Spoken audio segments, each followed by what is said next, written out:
I'd like to welcome you to our series called Relics. In this episode, we will talk about relics in general. In the Catholic Church, relics fall into one of three categories. A first-class relic is the physical remains of a saint. For example, a bone, their hair, or blood. A second-class relic is a personal possession of the saint, such as clothing, devotional objects, handwritten letters, even furniture. And a third-class relic is an object such as a cloth or a holy card that is touched to the first-class relic. Now, veneration for the remains and belongings of saints is rooted in sacred scripture.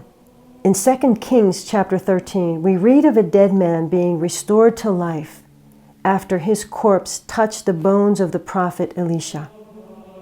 In Mark's Gospel, we find the story of the hemorrhaging woman who for 12 years had faith and was cured when she touched the hem of Jesus' garment. And the Acts of the Apostles recounts how Christians touched handkerchiefs to the body of St. Paul.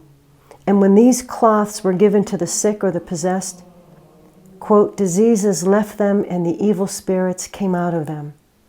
Now, there's always a danger, of course, that some Christians in their enthusiasm might treat the saints as if they were little gods, or that the relic may have some magical power. But St. Jerome, in his letter to Reparius, writes of the proper veneration of saints and relics. This is what he wrote: "We do not worship, we do not adore. For fear we should bow down to the creature rather than to the Creator. But we venerate the relics of martyrs in order to better adore Him whose martyrs they are." Now, every Catholic church contains at least one relic. It is a requirement of the Church under canon law that every altar consecrated for the celebration of the Holy Mass must contain the relic of at least one saint. This requirement links even the most contemporary church with the earliest practice of the Church.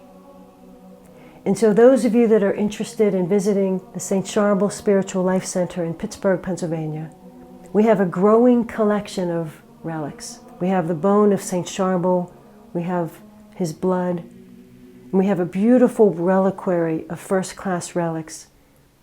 And in the altar at the St. Charbel Center is a first-class relic of Padre Pio.